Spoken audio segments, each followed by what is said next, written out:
just a moment ago, so we apologize for that, but we're very excited today for our webinar. Today, our Fearless You conversation, part 2 of the year, is called Responding, Not Reacting to Disappointment, Criticism, or Rejection. So we wanted to give you an overview of who Women in Pensions. Who are we? We are organized to promote the professional development of women in the retirement plan industry, and we're a network of more than 1,800 women. And that spans from early career, mid-career, and senior level throughout the record keeper, TPA, DCIO, broker-dealers, RIAs, ERISA attorneys, advisors, and consultants, and many more, I'm sure, but our audience is very broad. So thank you for joining us and participating in our organization. The reason that we feel that Women in Pensions Network is a valuable organization is that we are independent. We drive agenda and initiatives with our input and our insight, not just from our leadership, but from our membership. So we are a networking, sharing, and supporting group. We have grown in 2018 from 5 to 13 chapters. That's right. So the content we're bringing you today is one of the values of being part of Women in Pensions member. You can also follow us on LinkedIn, as there are several conversations that are pertinent to our organizations. So in 2018, we brought to you a year of courageous conversations. We have a 4-part series. 1 is called Take It On, 2 is Create Workplace Culture, 3, Thrive on Challenge, and 4, Gratitude. This is brought to you by our Connect Committee. Why are we naming these webinars those titles? It's from interesting research brought to you by the Rockefeller Foundation's CEO Pipeline Project, 100 times 25. It was a Korn Ferry Institute study commissioned by the Rockefeller Foundation that has a goal of having 100 women leading Fortune 500 companies by the year of 2025. And in the study, it's called Women CEOs Speak, it analyzed 57 current and past women CEOs to identify qualities that drove them and also how they overcame barriers that they encountered in their growth. Some of the common traits, drivers, and competencies are what we're looking at and how we built the 4-part series, and what is the difference or similarities to women leaders of their male counterparts. So one of the key traits that we identified in our Part 1 webinar were the traits of courage, risk-taking, resilience, taking on a challenge, and managing ambiguity. But today's topic is creating workplace culture based on the key traits that were identified of being inspirational to others and promoting self-development. In 68% of the responses, women said that they were motivated by a sense of purpose, by the thought that the company could have a positive impact on its community, its employees, or beyond in the world around them. So they were working to create a more positive culture, and that was their primary way that these women carried out purpose and mission for their companies. And they did that by instilling not just operational discipline, but they created a culture of honesty and openness, and improving how fairly and equitably workers were treated. So by having a grasp on their own strengths and weaknesses and being unafraid to ask for feedback, most recognized how they came across, and they adapted to different audiences. So that's interesting, how they came across. They had to be self-aware. So join me today as I welcome our speaker, Debbie Lundberg. Thank you for joining us, Debbie. You're welcome. Thank you for having me. I hope everybody can see, if you're joining us by webinar, you'll see a picture of Debbie as well as her topic here, responding, not reacting to disappointment, criticism, or rejection. So as a brief introduction, Debbie is not only an author, but a life coach, a business leadership coach, and a corporate trainer. She believes that how you present is how you are remembered. She's a 10-time published author, certified life coach and leadership coach, certified image consultant who speaks, facilitates, trains, and coaches nationally. She's been recognized in Tampa Bay Business Journal's Best in the Biz as a top 10 business-oriented speaker for 5 years consecutively. Great accomplishments, Debbie. Thank you so much for joining us. Debbie captures a combination of the automotive industry leadership with a Dale Carnegie background and followed by consulting for a national organization prior to launching her Florida-based national firm in 2006. We will provide contact information for you and your organization to Debbie following the webinar. But Debbie, take it away. Tell us how that we can respond, not react to disappointment, criticism, or rejection. Absolutely. Thank you so much. Happy to get to share this. As we look at this, you will see, of course, your 2018 Fearless You. It's a pleasure to be here this year of courageous conversations. And as you mentioned, Andrea, create your culture, right? Respond, not react to disappointment, criticism, and or rejection, because sometimes it comes all together. And in this, please think about, I know we're at work, but think about there's this husband and wife. And imagine this, they argue sometimes, go figure. But they have this process that they feel really works for them.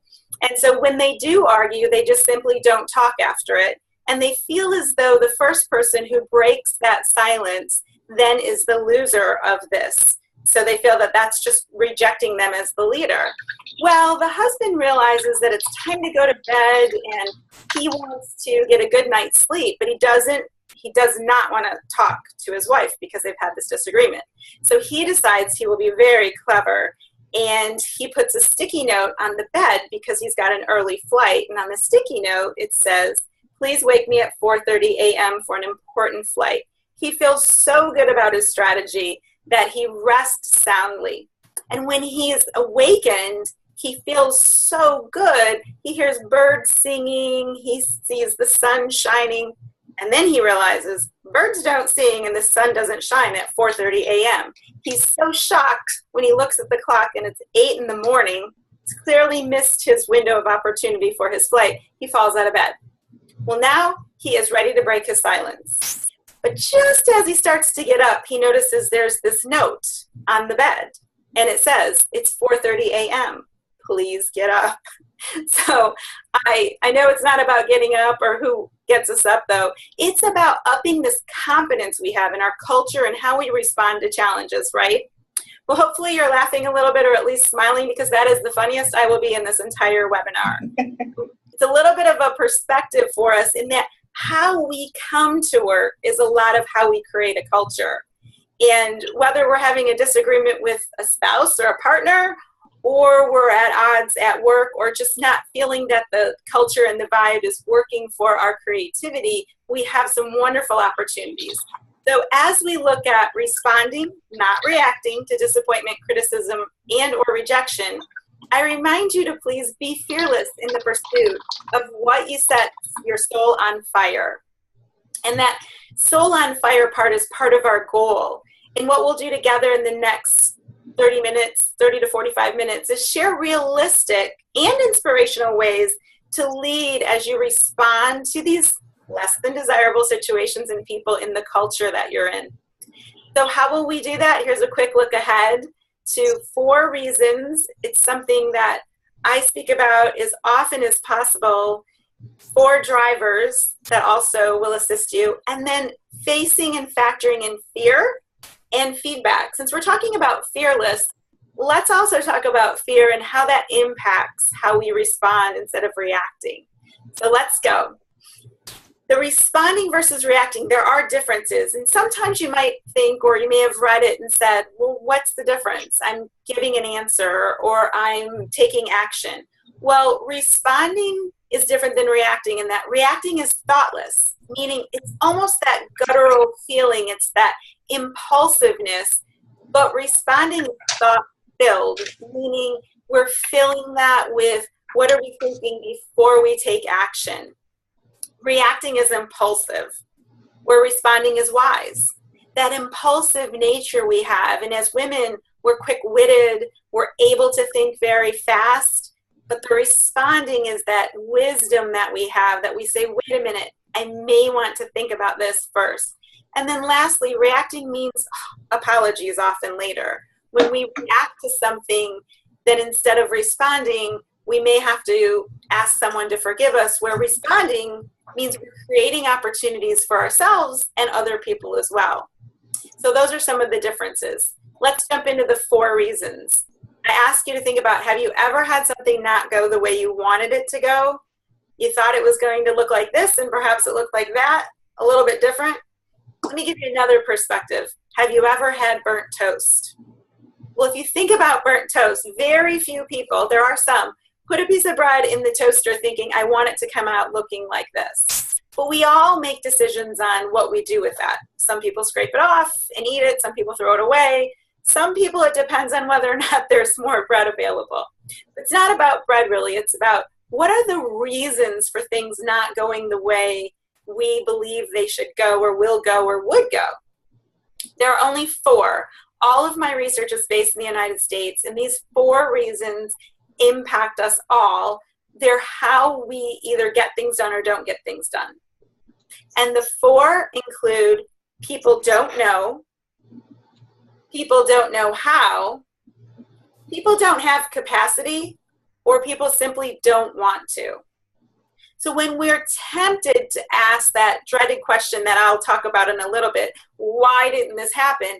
Instead, ask yourself, do they know how, do they have capacity, and did they want to do it? Let me share you a little bit about how do we overcome these 4 reasons when they happen. So if we address these, if someone doesn't know, it's important we provide them with information. WiPN, that great information that Andrea shared earlier, some people don't know about your organization because they're not exposed to it. So there is a foundation to providing information to people. Secondly, if people don't know how, we want to provide coaching for them. So within our cultures, there's an information side and there's a coaching side. Notice I didn't say training. Very few Americans wake up and say, I hope I get trained really well today. That's just not part of our outlook. Instead, though, we like to be coached on how to be successful. So when we're looking at this create a culture, think of creating a coachable culture.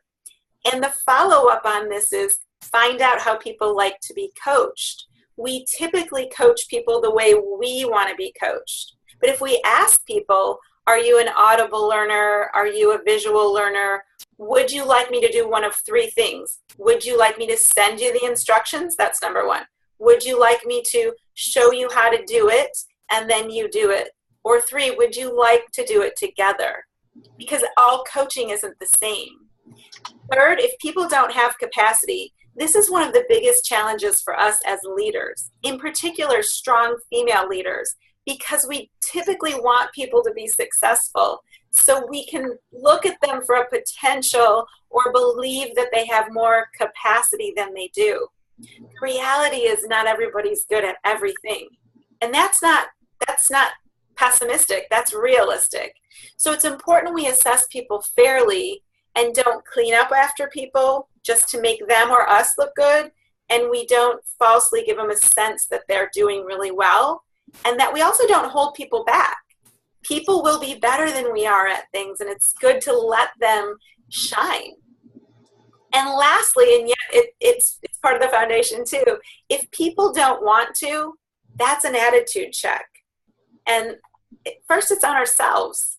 Sometimes, I know I've been guilty of it, and you may have as well, we don't have the best attitude when we go to answer the phone, to have a client meeting, to join in on something, even a conference. So ask yourself first, before you move forward with answering an email, answering the phone, or anything else, do I know? Do I know how? Do I have the capacity? And do I really want to? And once you are aligned with these reasons, you can move forward with addressing them with other people. So that's foundational for a culture where we really want people to engage and be fearless, because we have options for how to address things. Now, next are the drivers. Now, I hope when I put this up about motivation that you all feel that you're motivated. Because people will ask sometimes, are you an inspirational speaker or a motivational speaker? And I'll say, I'm an inspirational speaker. I'm not a motivational speaker because you're already motivated. When I leave, you'll be motivated. So it can be a challenge for us to remember that we're not motivating our teams. We are already motivated. what we can do in our culture as a leader, whether it's by title or by position and placement and our personality, is we can connect with people who are motivated and inspire them by the way we talk and act and think through their motivations. So a question, I know people can't answer this, but I'll just ask you to think about it. Have you ever assessed someone else as lazy? You see that little couch potato there? Well, the reason I mention that is it's a very quick assessment of someone if they're not doing something, often the way we think they should, the way we would, in the time frame we think they could. Instead of figuring out what's going on, we often say, oh, they're lazy, they didn't get it done. I believe that people are not lazy. And I respect that you may be rolling your eyes here, because instead of people being lazy, I encourage you to consider that every person is motivated. They're motivated by 4 things, and the top 2 drive their behaviors. Here they are. The 4 drivers that compel individuals' thoughts, actions, words, and outcomes are as follows: time, money, people, and opportunity. Now, all of these impact responses and reactions in some way. Let me share a little more. When I say time, what I mean is this is a person who wants to have more time to do something, less time to do something. They often are that hurry up. They might tap their foot a lot. They're looking at their watch. They're often called that driven personality. So they're conscious of time, and they're very much about how much longer, hurry up, get to the point. The person who is money focused, perhaps they want to save money, perhaps they want to spend less money, perhaps they want to make money just so they can spend a little more. But they're a person who talks in terms of value, return on investment, how much it costs, how much they can save. So when you're hearing people, please think about their drivers and what type of ideas they're sharing. A people-driven individual is someone who wants to know who's going to be in a meeting before they say that they'll join in. Their environment is greatly impacted by the people who they're surrounded by. They're more concerned about others in their presence and their energy than they are necessarily about what's happening or where they are. So if someone's ever said they're a people person, they're driven by this. And then lastly, opportunity. This 4th one encompasses some other things: pride, curiosity, experience, opportunity. And these 4 drivers are typically in all of us, and yet 2 of them will be more prevalent at certain times in our lives. Now, what will happen is major changes in our life, a big promotion, a marriage, a move, a loss of a family member, a divorce, change like this. When you're talking about pensions, people going into retirement, different things, they may change the order of their drivers. So it's important that we think about this, because we think of this as personality when in fact it's really about speaking to people's inspiration, motivation, and how they work. So I ask you to consider what's the order of your personal drivers. If we were to raise our hands, which I wouldn't see, but if you were to, or you want to jot it down, vote twice on this. Are your drivers primarily a combination of which 2? Time, money, people, and opportunity. So let me give you an example. If you have a person who is let's say a money and opportunity leader. So this person is driven by making more money, having opportunity to advance, and she now has a person working for her who is a time and people person. Let's say there's a deadline, and the time and people person is cranking right along toward the deadline, and the money opportunity person says, I'm going to need you to change your vacation because I want to add something to this, but it's no big deal because I'll pay for the change fees and you'll get a lot of opportunity to be recognized in our organization.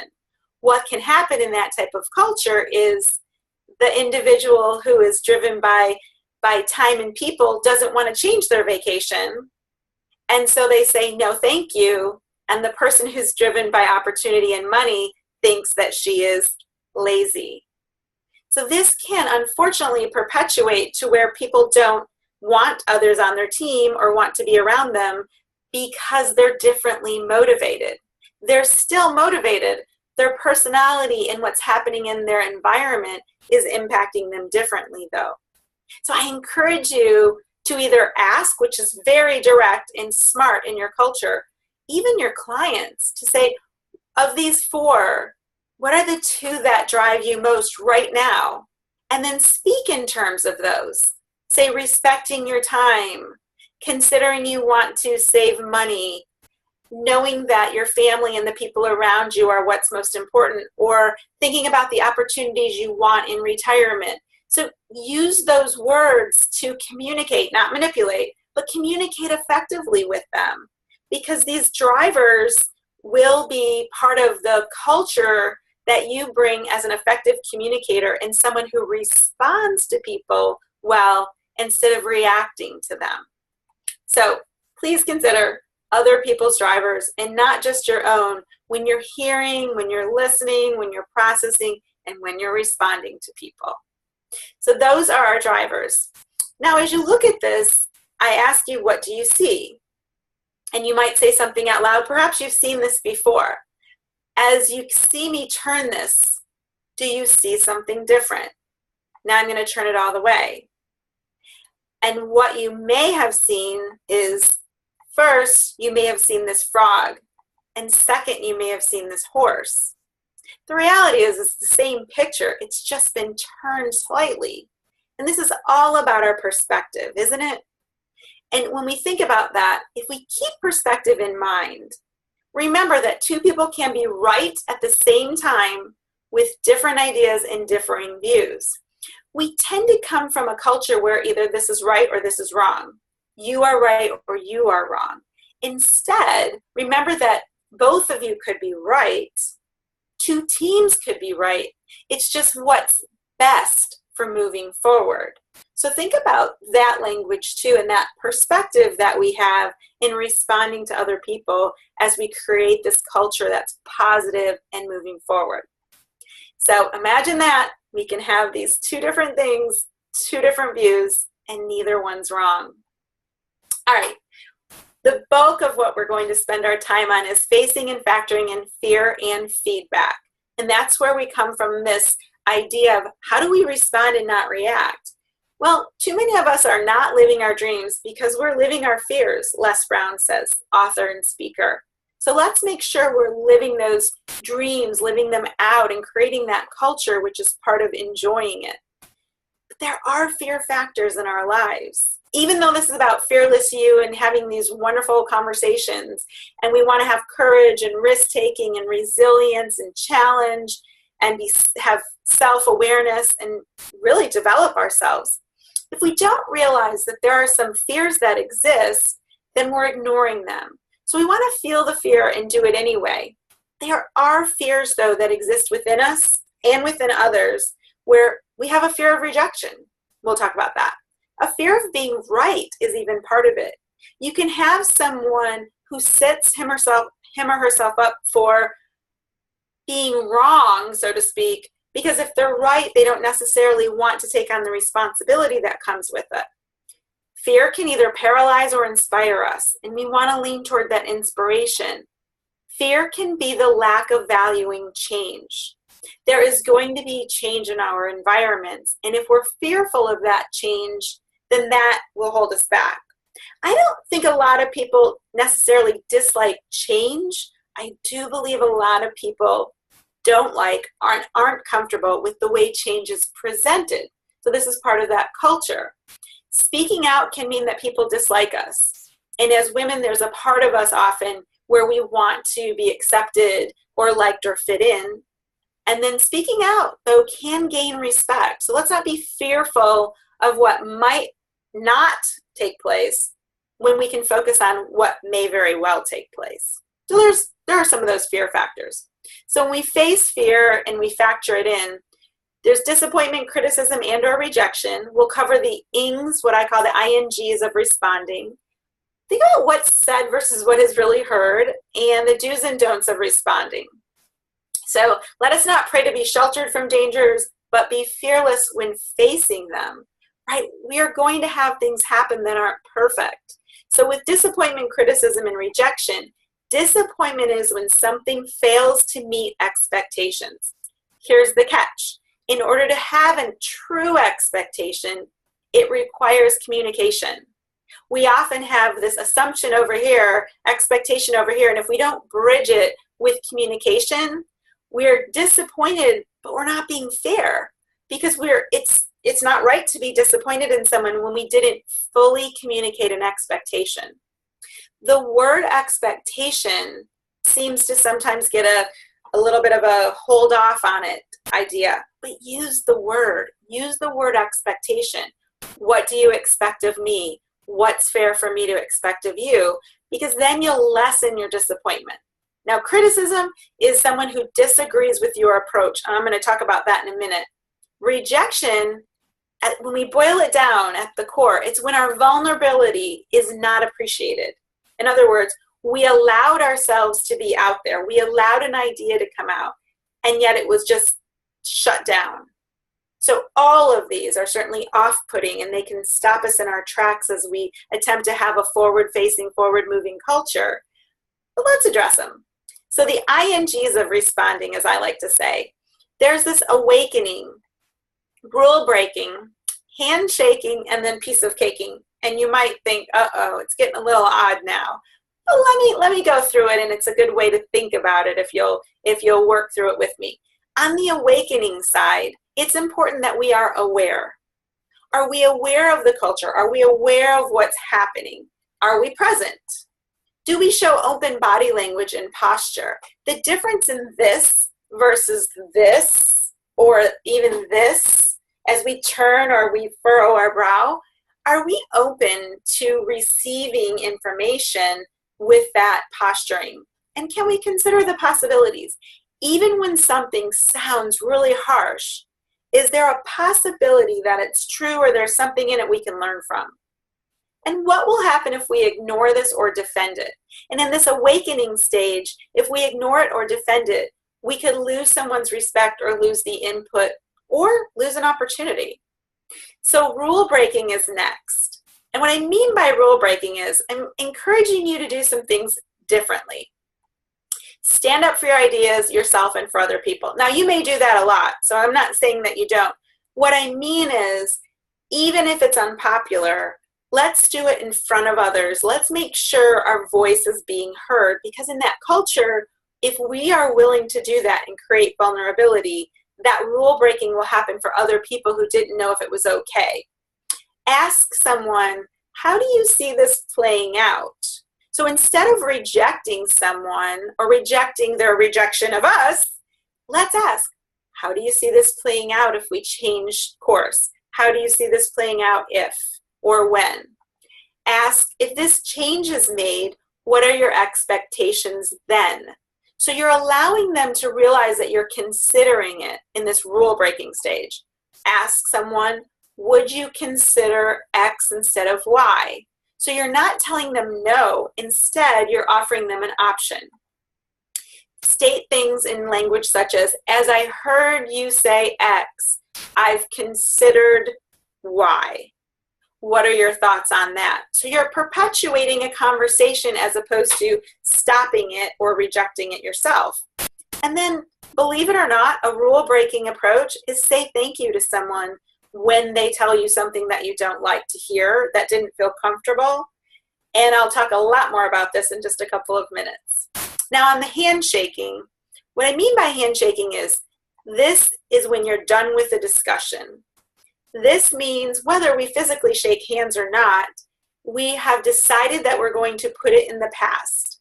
Now, language to stay away from, and we have some more as well, is please don't say, let's just agree to disagree. Because that does not come off as a kind okay, let's agree to disagree, we tend to say it in a way that really means, let's stop talking now. I want to get in the last word. And that's not a great way to create a positive culture.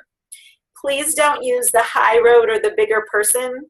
I do what's called Lundbergisms, and I say, it's funny how on the high road, there's always the bigger person, right? How about we just go on our road and be the best person we can be? In other words, we're going to have disagreements. Let's put them in the past. Let's stop this idea of it is what it is, because we usually do that. Oh, it is what it is. And we roll our eyes.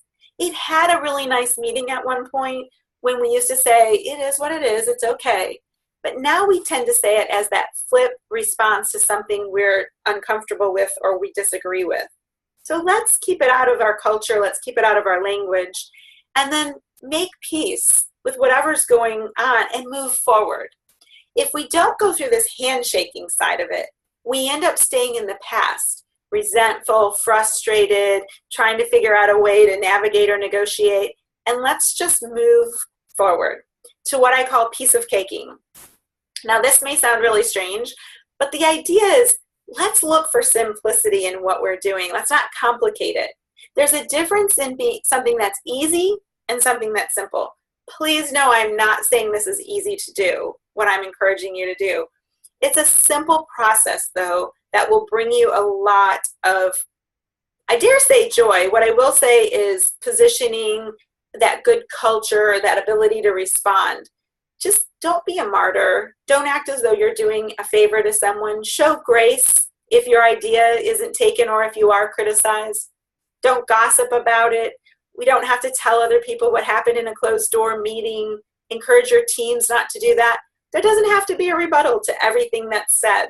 Sometimes it's okay to let something go. There's no revenge, and there's no repeat of a reaction. If we do make a reaction, if we do unwisely quickly do something, say something, then just apologize for it, don't repeat it, and move forward. So that's what I mean by that piece of caking. So what is said versus what is heard is a little different. This is, people say that hearing is a physical activity, right? Can we hear or not hear? But listening is physiological. Do we really want to listen to the other person? We have different personalities. Like seeks like, but opposites really complement. And if we're willing to allow people who are different to truly be listened to and gather that, we're far greater together than we are separate. Think of the reasons and the drivers that we discussed, those 4 reasons, those 4 drivers. That's part of the person's personality. So are we willing to truly listen to the person, or are we just shutting him or her down because we don't, quote unquote, like them, or we don't like or get their personality? Consider their perspective. We saw that horse and the frog. Is that just a little bit of a different twist on the way we're looking at things? And then ask questions. So more on this. What's said versus what is heard. Please know that when I mention this on the 4 reasons, we often say why. We ask someone, why did you do this, or why didn't you do that? But why questions evoke defense. If I were to ask you why you wore what you wore today, you'll tense up, you'll look at it, and you'll say, because XYZ. But what happens is you've put on this coat of armor because you're going to defend something even if you really don't have a vested interest in it. If you want to test this, you could test it on anyone. Just ask them why they chose the soda they chose, why they chose water. Any why question makes most of us defensive. And even in the body language, you'll see this tensing. But what and how questions create conversation. So if I were to say, what do you like about what you wore today? Or how did you decide to buy that? Whatever, you're going to give me some information and create a conversation. Personally and professionally, this is likely one of the biggest changes you could make. That will be a challenge. So we're back to that. This is a simple concept that may not be easy to implement. If you choose to implement it, though, asking what and how questions will change the way people respond to you and therefore the way you respond to them. You change your output, that changes other people's input, which changes your output again. You're creating a new habit. Can't encourage this enough. So with that, feedback is a gift if we let it be a gift. Doesn't always feel like a gift though. Feedback, true feedback, is providing input based on expectations, there's that word again, observations and results in an effort to assist someone in improving themselves and their impact. Sounds good, right? It's positive. Now, criticism is telling someone what was done wrong based on your opinion in an effort to get the person to do things your way or to make the person feel something was done wrong. Criticism's heavy. Feedback can still feel heavy at times because the difference in feedback and criticism, the differences are often found in the intent and the delivery. People often provide criticism and they defend feedback even though we may mean it positively. So how do we get around that and allow for responding instead of reacting? Leaders provide and appreciate both criticism and feedback. It's how we hear it and what we listen to from it. So the art of feedback, there's a receiving, a giving, a perceiving, and a believing. What does this mean? Well, when we receive feedback, even if it sounds like criticism, let's accept it and consider it and think, is there value in this? What is true here? Giving, I don't mean giving feedback, I mean give a response, not a reaction. In other words, thank the person. Again, we have more language on this in just a minute.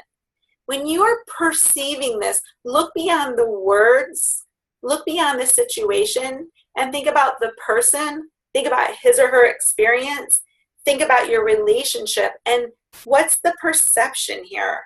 What can you get from that? And then what do you choose to take from this is the believing part. You don't have to believe everything someone tells you or change things simply because it's presented, but what are you going to believe about yourself because of your receiving, giving, and perceiving? So that's an artful way to go through feedback. Assess the time and tone, because if feedback is done at the wrong time or with harsh tone, it's just heard as criticism. So with time, provide feedback within 24 hours of something taking place, positive or not so positive. Ask people how they prefer their feedback.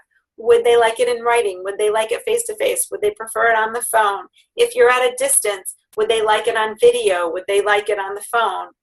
Consider positive feedback publicly. Not everyone likes praise publicly, but consider it. Deliver constructive feedback privately. And think about a briefing and a debriefing. In other words, if you brief before a meeting or before a conversation that you're going to have, you can debrief it to see how it goes and learn about people's drivers, about the reasons, and get in a good position for it. And then what I call provide and release, a little bit like catch and release with fishing, but provide feedback and then don't dwell on it. Just ask another question. Some people aren't comfortable with it. Let it be that way. Let it go. So tone means come from a position of leadership. Give someone your full attention. Don't give them feedback while you're doing something else. Think, how can I include this person in success rather than exclude them from the success? You don't want to alienate someone. Want the best for them. And it's okay to say that because you deserve to know this. And don't just tell someone what they're doing. Sell them on the purpose and compel them to make a change. Give them the examples that they deserve. So when you receive positive feedback, here are some of that language I mentioned I would talk about. Say thank you. Say, okay, thanks for sharing. Or you're welcome if somebody thanks you, and then say thank you back. But if you get questionable feedback, which could be criticism or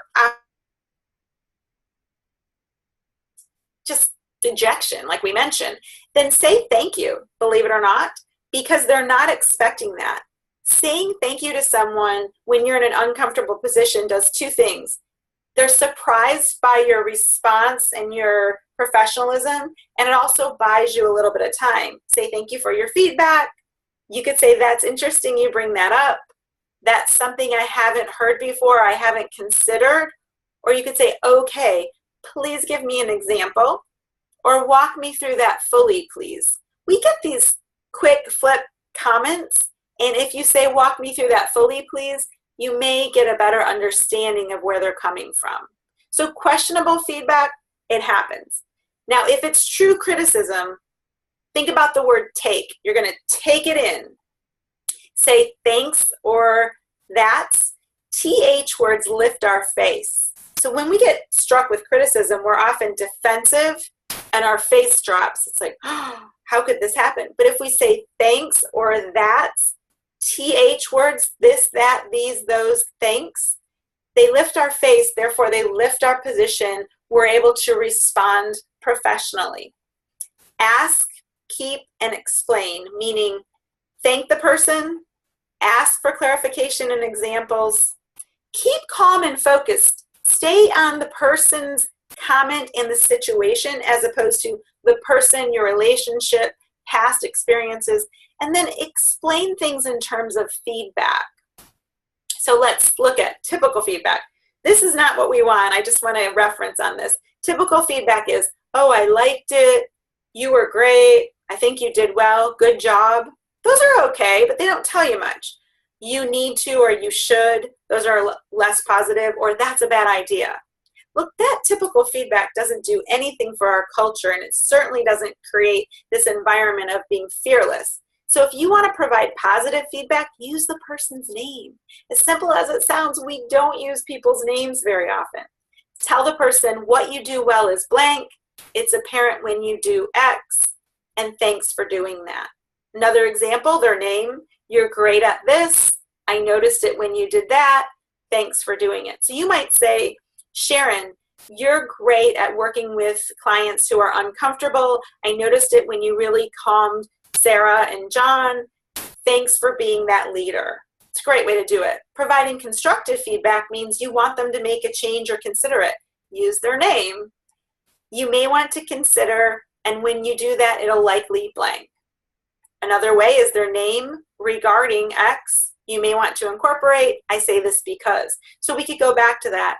Sarah, regarding working with XYZ, you may want to incorporate some of your background. I say this because they seemed hesitant on our approach, and you really have great experience that you can shine. So full feedback, you can use their name, regarding blank, you're really effective with this, and you may want to consider blank. They're both important because. So we could say, Susan, regarding this proposal you have, you're really effective with boiling it down to how it can benefit someone else. And you may want to consider a few examples. They're both important because showing them their numbers and giving them some historical background brings it together for them to see the full package. So you're really allowing the person to have this insight that you're responding to them positively, they can respond to you positively. So the do's and don'ts of responding, do consider if there's value in what the person says, do consider options and opportunities. Don't react because it leads to overreacting. Don't second guess your skills. You're successful or you wouldn't be where you are. Know that you deserve to be there. Do allow your confidence to shine. You're not cocky in it. It's okay to know that you're really good. And do forgive yourself and others when mistakes are made or reactions happen. Some do's and don'ts in language, use the word and. Everything said after the word but is negated by the word but. So what happens is if we say you were great but, then it negates everything before it. So don't use but. Do ask someone, how so? But don't say, oh, I know this already. Just let them talk a little bit more. Do say you may be right. Remember at the beginning when we were talking about people can have two different ideas and neither is wrong? So saying to someone you may be right is okay, and don't say you're wrong. So don't fear the uncharted is the last don't that we have. So as we look back, we covered 4 reasons, 4 drivers, and facing and factoring in fear and feedback. Hope that we hit that goal. How did we do? We want to share realistic and inspirational ways to lead as you respond to these less than desirable situations and people within your culture, because we want this self-development. We want a sense of purpose. So was there anything that you hoped would be covered that wasn't today? I see we have a little bit of time for questions. I'm not sure if there are any questions, and Andrea may chime in if there are.